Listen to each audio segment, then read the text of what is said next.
What's going on, guys? It's Jimmy here with your $1,400 third stimulus check update, fourth stimulus check update, and related news. In this video, we're going to talk about stimulus checks, garnishment, and the $3,000 to $3,600 child stimulus checks, and a few more things. If you're new to the channel, make sure to subscribe down below so you don't miss out on updates on the new upcoming round, the fourth round of stimulus coming out. And hit the like button for us down below. It really helps out our channel, and let's jump right in. The third stimulus check is protected from garnishment from government agencies, but it does not protect from garnishment from private debt collectors. They were not able to do this because they passed it through the reconciliation process because no Republicans voted yes on the third stimulus check package. This will likely also happen for the next stimulus check, the fourth stimulus check coming up, as the Republicans are already signaling that they're not going to vote for the next package, the infrastructure package, which dozens of Democratic lawmakers are already pushing to include a fourth stimulus check in this infrastructure package, and possibly even more than just one stimulus check, possibly monthly recurring stimulus checks. So if that happens, they're probably going to have to pass it with the reconciliation process, which means that the garnishment will not be protected again from private debt collectors. Now, they tried to pass a standalone bill after the third stimulus check package passed to prevent private debt collectors from garnishing the $1,400 stimulus checks. And well, Republican Senator Pat Toomey from Pennsylvania stood up and said, "I object." And that killed the bill for the garnishment to prevent debt collectors from garnishing the third stimulus check bill. The reason is because they did this through an up or down vote where anybody can object and basically kill the bill. And that is what Republican Senator Pat Toomey did as what it seems like is spite to get back at the Democrats for passing the third stimulus check package without Republican support. Now, Mitch McConnell has already stated that there will be no Republicans voting for the next bill either. And this is kind of what I figured before they even announced the bill. This is what I call the Republican blockade, where basically right now we have not seen any Republican votes for basically any bills that come out of the Democratic side at all. And I'm calling this the Republican blockade because that's exactly what's happening. Not a single Republican voted to pass the third stimulus check package bill at all in the House or in the Senate, not a single one. And that's likely what we'll see happen again with the fourth stimulus package, the infrastructure package. Now, we'll get back to garnishments here in a second, but let me say this is that President Biden is unveiling this infrastructure package in two parts. Yesterday, he unveiled the physical part of the infrastructure, which is about $2 trillion. He is expected to announce the other half of the infrastructure package, which is going to focus more on human infrastructure. And we could see multiple different stimulus items in there, including free preschool for children, free community college for adults, stimulus checks, as we have dozens of Democrats pushing for stimulus checks to be included in this next package, and all sorts of other things. We could see student loan debt forgiveness. We could see the Social Security raise. We could see all sorts of things in this package before it's said and done. Honestly, I expect them to unveil the next part of the package and not even have everything stimulus-wise that's going to be in there, because I expect them to unveil it, and then when they get closer to passing it, say, well, we need this and we need this, and we're going to put that in there. And it's becoming more clear that Republicans are not going to vote for this next package at all, just like the last package. So Democrats are likely going to have to pass this on their own through the reconciliation process. So my guess would be is that they're unveiling it in two portions, but my guess is going to be they're going to combine it back and pass it as one, because if they have to use the reconciliation process, I did a previous video on this that states they can use the reconciliation process 2 more times this year. And in that video, I go over why they can do that. It's an important video. I'll link it to you at the end if you haven't watched it yet. It kind of disputes and shows that some of the information floating around there is bad information. I don't know if it's some other YouTubers or who's saying it that says you can't pass another reconciliation process until the end of this year, October, whatever I'm hearing. Basically, I completely debunk that, and they can use the reconciliation process at least 2 more times. And these are sources directly from Senate Majority Leader Chuck Schumer and Bernie Sanders. So they seem to know what they're doing a lot more than even me, any YouTubers. I mean, Chuck Schumer's been in the Senate for over 30 years, so and he's Senate Majority Leader. I think it's safe to say he would know what he can and can't do in the Senate a lot more than me, even. So that's why I use them as sources. And previously, Mitch McConnell, when Mitch McConnell was the leader of the Senate, he was the source to basically tell you if it was going to pass through the Senate or if it was going to go to the graveyard. And my guess is that they're going to combine these infrastructure packages again. They're unveiling it in 2 different parts. And remember, they can add things in or modify things all the way up until they actually pass the bill. And in fact, when we look back at the third stimulus package bill, they passed it in the House, and then the Senate modified. They modified the the bleep out of it. I mean, they took the $15 an hour minimum wage out of there. They changed the income requirements for the stimulus checks. They had all sorts of changes. And basically, when the Senate finally passed the bill and they got all the Democrats to vote yes on it, it was a very different bill than what we've seen the House pass. But ultimately, the Democrats did vote together and pass the bill. That is what will likely happen with the infrastructure package when all is said and done. Whether or not they include what type of stimulus provisions in there, well, I'll keep you up to date on that in the future. But because they're not going to get any Republican support, they're, in my opinion, and I'm just calling this ahead of time, and we'll see if I'm right in the future. I think they're going to combine these back into one bill and pass it as one really large infrastructure package bill. This bill is expected to be around $4 trillion when all is said and done. This one is different, though, than previous stimulus packages. As you know, President Trump passed 5 stimulus packages underneath his rule. President Trump passed 5. Biden passed 1. And President Trump's first package alone was more than President Biden's. I see a lot of people, I see a lot of Republicans say all the time, but Biden's bill was more money than all the other bills, and then that's not true. The first package, the CARES Act, was $2.2 trillion dollars, and Biden's package was 1.9 trillion. And it's not that I'm Republican or I'm Democrat, but that's just the reality of the things. That's just the facts of how much the bills cost. But I think this bill is going to cost 4 trillion, so this will be the largest one, no doubts about that.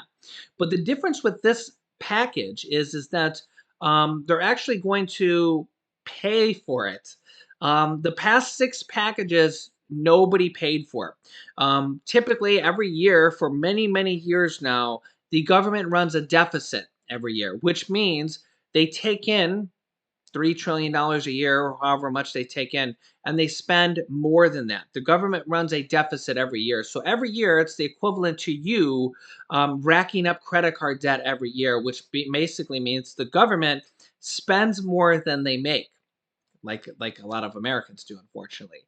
So the government every year they rack on more debt, and the national deficit is now $30 trillion. Back in 1990, it was $3 trillion, and that path has been going on, whether it's a Republican president or a Democratic president. Remember, Trump passed 5 stimulus packages, 2 of which had checks. The other ones were minor packages with money for small businesses and COVID and things like that. So Trump added to the deficit as much as Biden probably will. I'm sure there'll be some differences in there. But whether you have Democratic president or Republican president, the U.S. is running a deficit every year. And it's likely that that deficit will never get paid for. The first 6 stimulus packages, 5 for Trump, 1 for Biden, nobody's going to probably end up paying for those. They didn't raise taxes to pay them. Taxes stayed the same. In fact, taxes are at a multi-decade low. Taxes are lower now than ever. Biden plans to raise some taxes so far on corporations, but as of yet, he has not unveiled any tax hikes on people or even the top 1%. He's talked about it in his campaign, but when they unveiled the package, it's corporate tax raises as of now. So they do want to pay for part of this infrastructure package via raising taxes. He wants to raise the corporate tax rate from 21% to 28%, as well as implement, and these things are still up for negotiation. These things could be taken out, these things could be lowered, these things could be raised. These are kind of like the initial offering of the stimulus package or the infrastructure package. He also wants to set a minimum tax for corporations like Amazon that made $11 billion in profit alone, just profit $11 billion, and paid zero federal taxes on 2018. So you likely paid more taxes than Amazon, the entire corporation, at least on federal taxes. There's other taxes, Social Security, Medicare, and state taxes. But federal taxes, Biden wants to raise it from 21% to 28%. But that likely would not affect Amazon because they pay zero taxes through all the different tax incentives and tax loopholes and all these different things. And Amazon's not the only one. As you can see in this article, 91 companies out of the Fortune 500, so nearly 20% of Fortune 500 companies, paid $0 in federal taxes in 2018. And this is when the last, most recent study on this was done. There's not really a lot of information for 2019, and 2020 taxes are still being done at this point. And the average tax percentage of companies that did pay tax was 11% for corporations. So Biden also wants to introduce a minimum tax rate for companies that likely, we'll have to see when the details come out more, for corporations that make over $1 billion a year. So not your average mom and pop pizza company or company that is in your local city that doesn't make $1 billion. This will likely apply to companies that make $1 billion or more.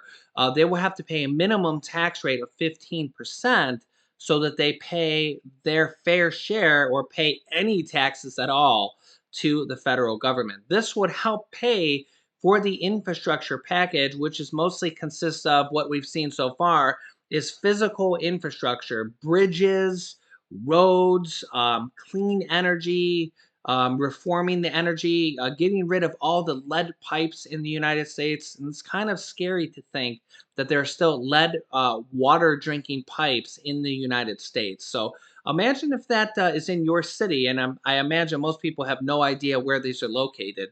But imagine if your city still had lead pipes and was feeding you drinking water directly to your home, and that could be water you're drinking right now out of a glass. So it's crazy to think that it's been many, many years since we had an infrastructure package done. We have had some minor infrastructure bills passed in the past. As you can see here, in October 2018, President Trump signed into law the America's Water Infrastructure Act of 2018, allocating more than $6 billion on water infrastructure spending of all kinds. However, when you look into that $6 billion, it's literally a drop in the water bucket compared to $4 trillion of infrastructure for this country. We're talking about mass infrastructure changes. And I believe President Biden said recently that we rank 13th in the world for infrastructure. So there are many countries ahead of us. And we like to consider ourselves the richest country in the world. But when it comes to infrastructure, we're pretty far behind.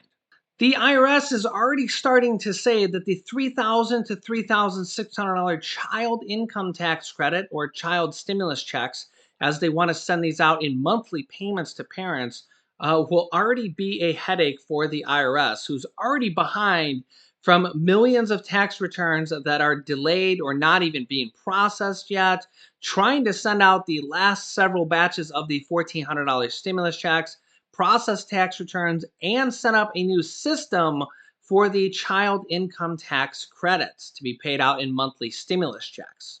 What they want to do, as you can see here on the screen, former President Donald Trump had increased the child income tax credit to $2,000. It was $1,000 before that, and before that, it was even as low as zero. But President Trump had raised it to $2,000 per child.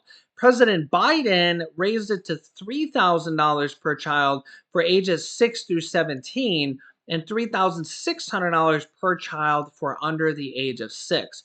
Right now, this increase is only for 1 year, and we could see in the second part of the infrastructure package increasing this for more than 1 year. Again, this pays, literally will pay parents $3,000 to $3,600 per child to help them pay for the cost of children, expensive children. You know, if you have children, you know they're expensive. When do I get the money? The IRS is trying to set up a system that will periodically pay you, or monthly pay you is what it's expected, from July to December 2021, which is half the year. So they would pay you $250 to $300 per month for half the year. And then most likely the other half of the money you would get when you file taxes next year. So April 15th of next year or March of next year, when you file your 2021 taxes, you would get the other half of that money, so $1,500 to $1,800 per child, and monthly you would get $250 to $300 per child. Also, this change makes the refund fully tax refundable. So if they don't set up a system, or if you opt out of it, you can get the full $3,000 to $3,600 per child as a tax refund next year. If you don't want to get any money this year, most people want to get money sooner rather than later. But you likely will be able to opt out of the system if you want and get the $3,000 to $3,600 as part of your tax refund next year, or added on to your tax refund. Or if you owe the IRS, it'll come out of what you owe. So if you owe the IRS $5,000 and you get $3,000 as a tax credit, you'll then only owe them $2,000. The IRS expects about 90% of these people will want to take it sooner rather than later, and they will pay that out likely in monthly stimulus checks. $250 to $300 per month is the most likely scenario. They could double that up because it's not expected to start till July. So they could double that and make it $500 to $600 per month, depending on if your child's over 6 or under 6. Remember, over 6 is $3,000 per year. Under 6 is $3,600 per year. They could double that for the last half of the year and make it $500 to $600 per month, since it's only for 6 months and July is the 7th month.